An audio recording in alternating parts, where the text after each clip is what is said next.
Lo cierto, señores, es que sí, estamos viendo, por supuesto, movimientos que están cambiando, redibujando ese tablero energético a nivel mundial. Vemos a Estados Unidos que ahora incluso deja abierta esa puerta para que llegue petróleo a Cuba justo cuando un buque ruso está incluso a punto de tocar puerto tras lo que ha sido meses de escasez en esta isla. Cuba lleva cerca de 3 meses sin recibir crudo, con apagones y una presión fuerte, por supuesto, sobre la economía. Y por supuesto, aquí, Raúl, la pregunta que nos viene es, ¿estamos viendo ya un alivio para la isla?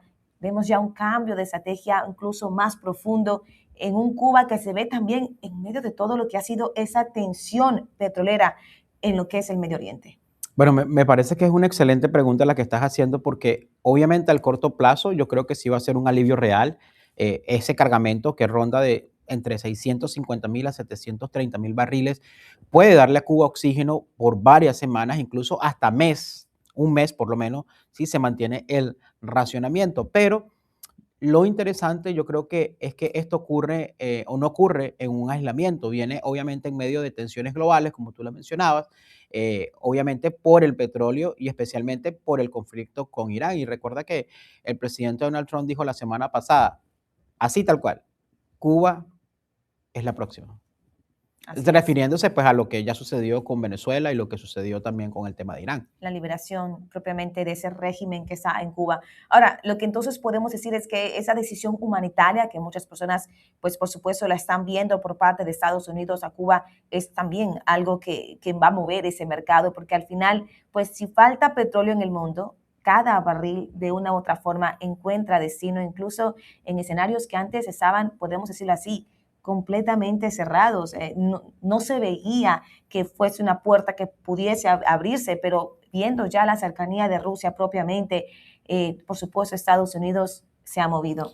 Y es muy interesante porque yo creo que ahí es donde entra, pues obviamente Rusia, que aprovecha este momento, no solamente coloca su crudo, sino que también gana presencia estratégica nuevamente en el Caribe. Además, hay un detalle clave. Mira, Estados Unidos evita escalar tensiones directas bloqueando ese buque, especialmente en el contexto global que obviamente ya está bastante delicado. Entonces, eso lo que hace es que manda una señal a los mercados que hay una flexibilidad más táctica, pero obviamente sin perder la presión política, como que te abro Sí. el chorro un poquito Mm, mm.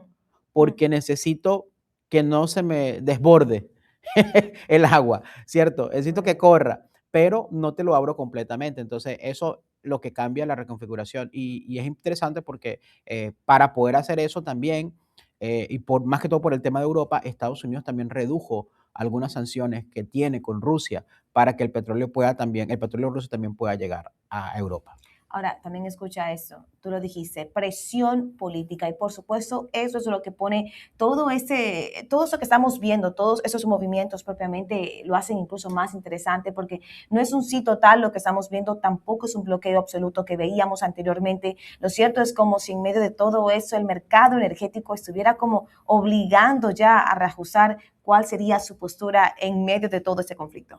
Totalmente, mira, cuando la energía dicta el ritmo, como lo que hemos estado viendo, obviamente la geopolítica comienza como a adaptarse o readaptarse y yo creo que hay una gran incógnita que es ahora si este tipo de decisiones se van a repetir en otros escenarios o si solamente estamos viendo de repente una excepción en un momento crítico del mercado. O sea, ¿qué va a pasar luego de que la guerra termine en el nombre de Dios, que se acabe la guerra? ¿Qué va a pasar? ¿Volvemos a ese escenario de presión? No lo sabemos. Lo cierto es que, señores, tú lo dijiste, está redibujándose ese tablero propiamente de lo que es el petróleo, de lo que es la energía. Y hoy, señores, por supuesto, Cuba esta semana está tomando una posición más importante dentro de todos esos titulares. Continuamos hablando de ese petróleo, el petróleo que vuelve a encender las alarmas, como decíamos, dentro del mercado. Esta vez vemos ya, lo comentábamos cuando veíamos los futuros, el Brent llegó a superar los $116 por barril, apunta a uno de sus mayores saltos mensuales. Ahora se corrigió un poco por lo que pudimos saber en esta mañana, pero todo eso mientras escala propiamente ese conflicto en el Medio Oriente y crece esa incertidumbre sobre ese suministro a nivel global. Aquí hay varios frentes, por supuesto, que estamos viendo abiertos, ataques desde Yemen hacia Israel, tensiones con Irán, tensión propiamente en el Medio Oriente que no está desescalando, además declaraciones desde Washington de parte del presidente que por supuesto han elevado todavía más la temperatura, ha traído un poco de esperanza o expectativa, podemos decirlo mejor, a ese mercado bursátil que hoy veía los futuros en color verde. Mira, y yo creo que sí, porque obviamente no es solamente el conflicto lo que podría venir, yo creo que el mercado también está como reaccionando a esa posibilidad de una intervención, digamos, más agresiva de Estados Unidos, incluso con la idea planteada por el presidente Donald Trump de tomar el control del petróleo iraní o de infraestructuras claves como la isla de Car.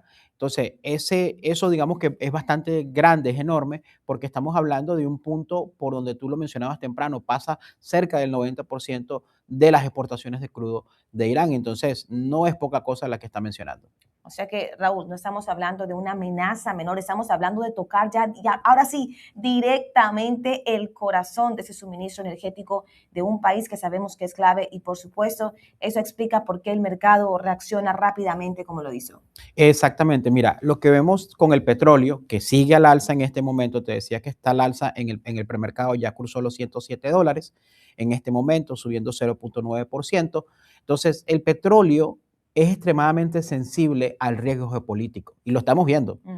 porque solamente con la posibilidad de interrupciones en rutas clave, como es el caso del estrecho de Hormuz o como es el estrecho, el de Bab el-Mandeb, que es el que yo te decía, o Ekmadec, disculpe mi árabe, ya los precios empiezan a descontar la escasez. Entonces, hay otro punto importante, que es que si no se bloquean estas rutas, podríamos ver entre 4 y 5, si se bloquean estas rutas, perdón, podríamos ver entre 4 y 5 millones de barriles diarios fuera del mercado.